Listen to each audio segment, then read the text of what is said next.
شادی کی تیاریاں گھر پر چل رہی تھیں، لیکن شبنم کے آنسو نہیں رک رہے تھے۔ وہ اب بھی اپنے کمرے میں بیٹھی رو رہی تھی۔ ابھی ابھی کامران کا فون بند ہوا تھا۔ کہہ رہا تھا کہ مجھے تمہاری بہن اور تمہارے بھائی بالکل پسند نہیں ہیں، اور تمہارا وہ بہنوئی جورو کا غلام لگتا ہے۔ دیکھو، مجھ سے تم ایسی امیدیں مت رکھنا کہ میں تمہاری ماں کو وہ عزت دوں گا جو تمہارا بڑا بہنوئی دیتا ہے۔ داماد کا اپنا ایک روب، عزت اور وقار ہوتا ہے۔ یہ کیا کہ ساس کو ماں کا درجہ ہی دے دیں؟ کامران کا جب بھی شبنم کو فون آتا وہ ہر وقت شبنم کے گھر والوں کی برائیاں کرتا رہتا۔ کبھی کہتا کہ میرے گھر کے طور طریقے بہت ماڈرن ہیں، مجھے یہ سب جہالتیں پسند نہیں ہیں جو تمہارے گھر پر ہوتی ہیں۔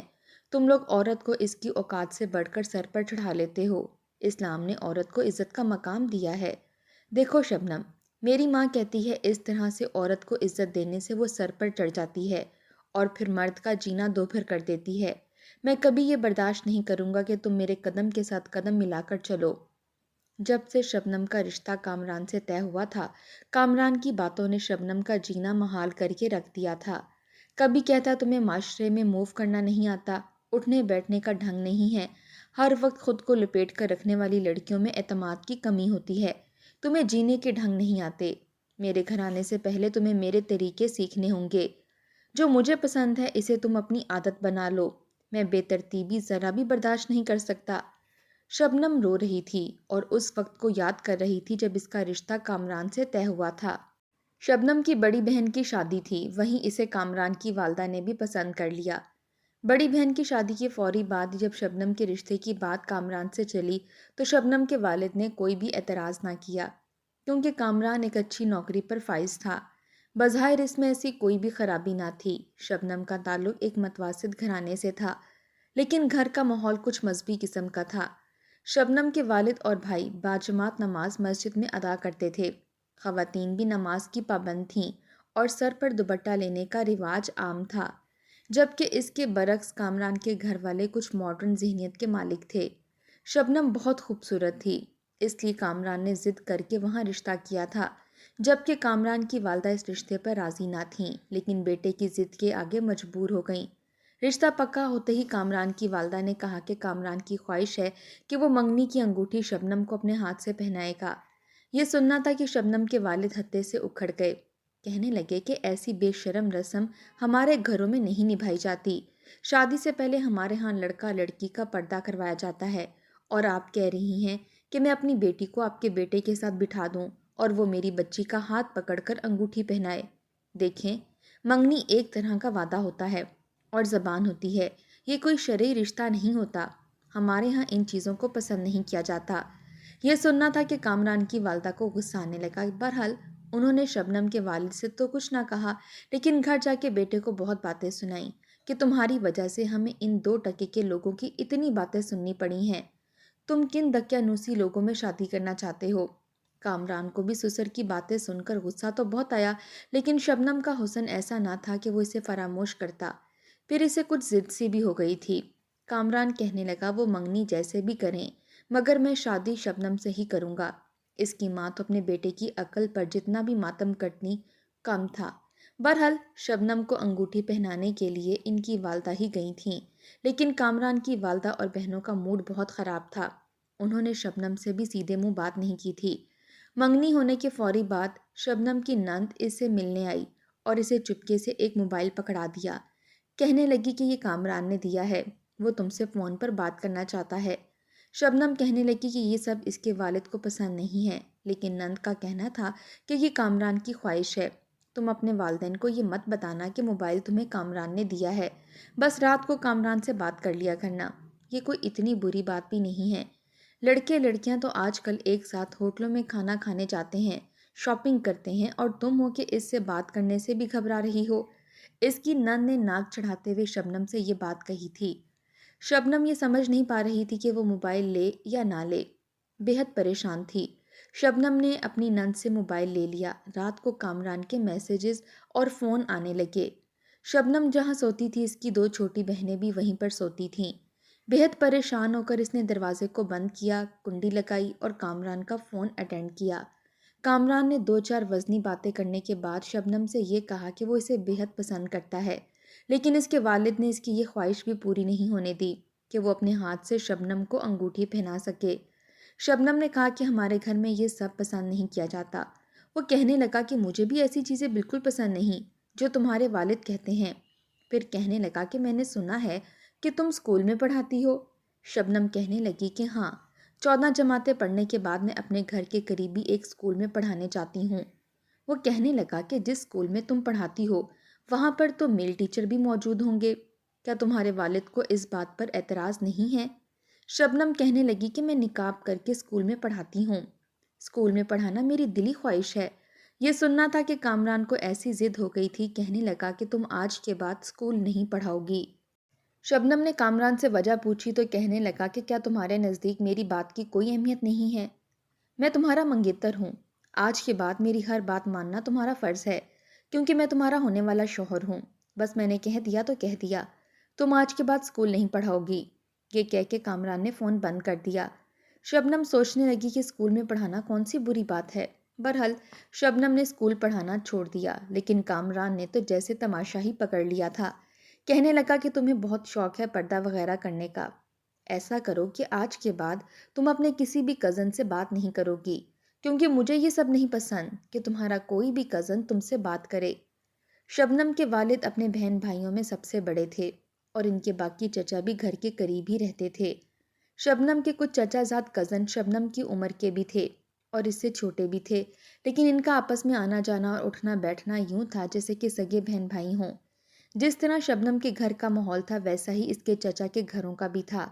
شبنم کے سارے کزن اس کی بہت عزت کرتے تھے، نظریں اٹھا کر کبھی نہیں دیکھتے تھے، لیکن آپس میں بیٹھ کر بات چیت ہو جایا کرتی تھی، لیکن وہ بھی لحاظ کے دائرے میں رہ کر۔ کامران کی اس فرمائش پر شبنم کہنے لگی کہ آپ کو کیا ہو گیا ہے؟ کامران میرے کزن میرے چھوٹے بھائیوں جیسے ہیں۔ ہم لوگ کبھی بھی غیر ضروری باتیں آپس میں نہیں کرتے، لیکن ہاں، میرے کزنوں کا گھر پر آنا جانا ہے، میرے ابا سے ملنے آتے ہیں تو ہماری بھی ملاقات ہو جاتی ہے، اس میں ایسی کوئی حرج والی بات تو نہیں ہے۔ لیکن کامران کہنے لگا کہ نہیں، تمہارے ابا کو یہ نہیں معلوم کہ شریعت میں ایسا جائز نہیں ہے، اس لیے انہیں چاہیے کہ وہ تمہارے کزنوں سے بھی تمہارا پردہ کروائیں۔ اگر تم اپنے کسی بھی کزن کے سامنے گئی تو یاد رکھنا کہ شادی کے بعد میں تمہارے ساتھ اچھا سلوک ہرگز نہیں کروں گا۔ یہ سن کر شبنم پریشان سی ہو کر رہ گئی تھی۔ شبنم نے کامران کو مطمئن کرنے کے لیے اسے کہہ دیا کہ ٹھیک ہے، وہ اپنے کزن سے نہیں بات کرے گی، لیکن کامران نے اسے کہا کہ نہیں، تم مجھ سے وعدہ کرو اور اللہ کی قسم کھا کے کہو کہ تم اپنے کسی بھی کزن سے بات نہیں کرو گی، ان کے سامنے نہیں جاؤ گی، کیونکہ یہ شریعت میں جائز نہیں ہے۔ شبنم کامران کی بات سن کر پریشان سی ہو گئی تھی۔ اس کے والد کی بات پر کامران اس طرح سے اس کا جینا دوبھر کر دے گا، شبنم نے کبھی سوچا بھی نہ تھا۔ بہرحال اس نے کامران کی یہ بات بھی مان لی۔ وہ اب اپنے کزن سے بھی پردہ کرنے لگی تھی۔ جب بھی اس کا کوئی کزن گھر پر آتا تو وہ اپنے کمرے میں بند ہو کر بیٹھ جاتی۔ یہ بات اس کی والدہ نے بھی محسوس کی تھی۔ شبنم کے گھر کا ماحول یہ تھا کہ اس کے چچا چچیاں تمام کزن رات کو شبنم کے گھر پر ہی آ کر بیٹھ جاتے تھے۔ چائے کا دور چلتا تھا، آپس میں بات چیت ہوتی تھی، تمام لڑکیاں اپنی باتوں میں مصروف ہو جاتیں اور خواتین اپنی باتوں میں، چچا اور کزن بھی اپنی باتوں میں مصروف ہو جاتے۔ گھر میں ایک رونق کا ماحول ہوتا، لیکن جب سے کامران سے شبنم کی منگنی ہوئی تھی، اس کی لگائی گئی پابندیوں میں یہ ہوا کہ سب لوگ باہر بیٹھے خوش گپیوں میں مصروف ہوتے اور شبنم اکیلی کمرے میں بیٹھی ہوتی۔ کئی بار اس کی چچیوں نے بھی یہ اعتراض کیا تھا کہ جب سے تمہاری منگنی ہوئی ہے تم نے تو ہمارے ساتھ اٹھنا بیٹھنا ہی چھوڑ دیا، لیکن وہ مصروفیت کا بہانہ بنا دیتی۔ لیکن آج تو جیسے وہ دل برداشتہ ایسی ہو کر رہ گئی تھی، اس لیے اپنے کمرے میں اپنے بیڈ پر لیٹی رو رہی تھی کہ جب اس کا بھائی اس کی سسکیاں سن کر اس کے کمرے کے باہر کھڑا ہو گیا۔ شبنم کی سسکیاں سنی تو پریشان ہو گیا۔ وہ بھی اس بات کو محسوس کر رہا تھا کہ جب سے اس کی کامران سے منگنی ہوئی ہے وہ چپ چپ سی رہنے لگی ہے۔ اس کے بھائی نے کمرے پر دستک دی اور کمرے کے اندر داخل ہو گیا۔ شبنم فوراً اٹھ کر بیٹھ گئی، اپنا دوپٹہ سر پر اوڑھا اور اپنے آنسو پونچھنے لگی۔ اپنی بہن کی آنکھوں میں آنسو دیکھ کے بھائی کا دل تڑپا تھا۔ شبنم کے پاس بیٹھ گیا، کہنے لگا کیا بات ہے گڑیا، میرا بچہ کیوں رو رہی ہو؟ کسی نے کچھ کہہ دیا ہے تو مجھے بتاؤ۔ بھائی کی ذرا سی ہمدردی پا کر شبنم کے تو جیسے آنسو آنکھوں سے رواں ہونے لگے تھے۔ اس نے روتے ہوئے ساری بات اپنے بھائی کو بتا دی۔ بڑی خاموشی سے انہوں نے شبنم کی بات کو سنا تھا۔ کہنے لگا کہ تمہیں اپنی نند سے فون لینا ہی نہیں چاہیے تھا، نہ ہی کامران سے ٹیلی فونک رابطہ رکھنا چاہیے تھا۔ وہ کہنے لگی، بھائی میں اپنی نند کو بہت منع کرتی رہی لیکن اس نے میری ایک نہیں سنی۔ کہنے لگی بس کامران چند دن ہی تم سے بات کرے گا اور اس کے بعد میں تم سے آ کر تمہارا موبائل واپس لے جاؤں گی، لیکن ابھی وہ مجھ سے بات کرنا چاہتا ہے۔ شبنم نے بھائی سے کوئی بات نہیں چھپائی تھی۔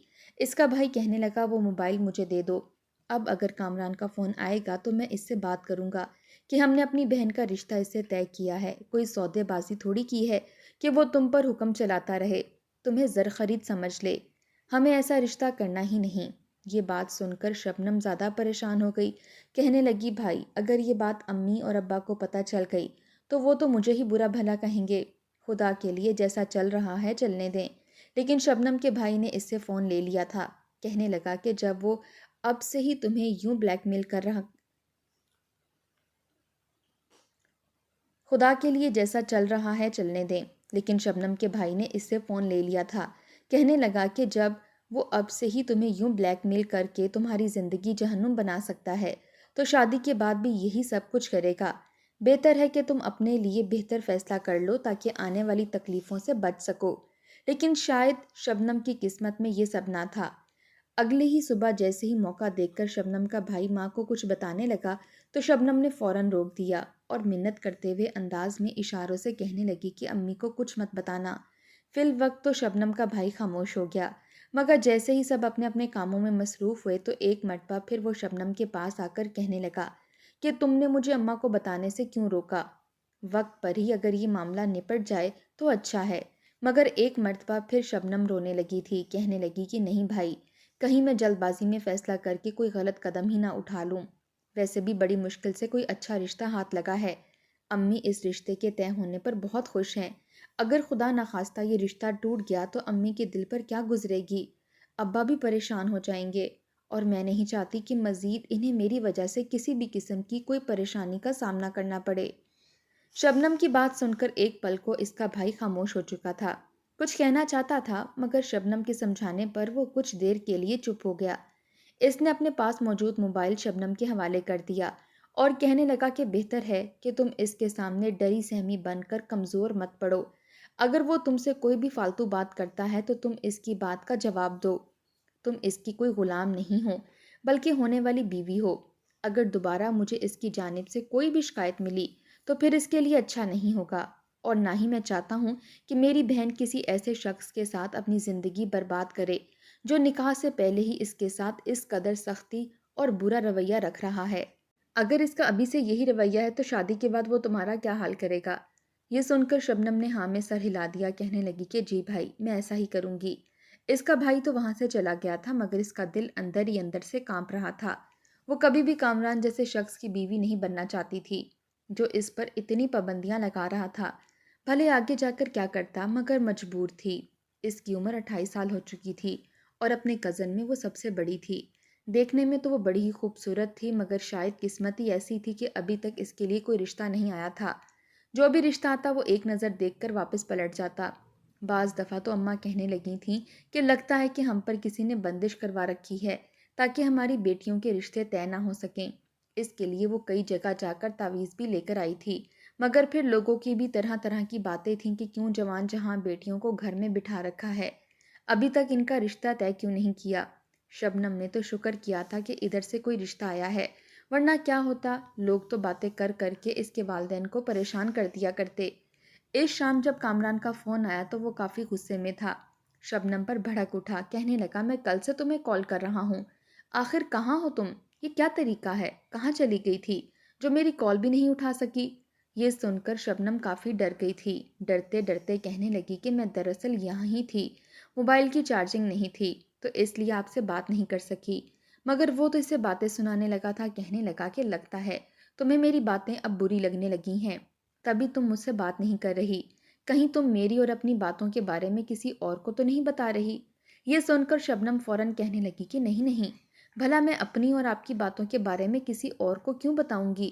یہ سن کر کامران طنزیہ ہنسا تھا، کہنے لگا کہ بس بس جانتا ہوں، مڈل کلاس لوگوں کی اکثر عادت ہوتی ہے، وہ اپنی باتیں بہن بھائیوں کے ساتھ ڈسکس کرتے رہتے ہیں، اس لیے میں نے سوچا کہ شاید یہ پرانی عادت تم میں بھی موجود ہو۔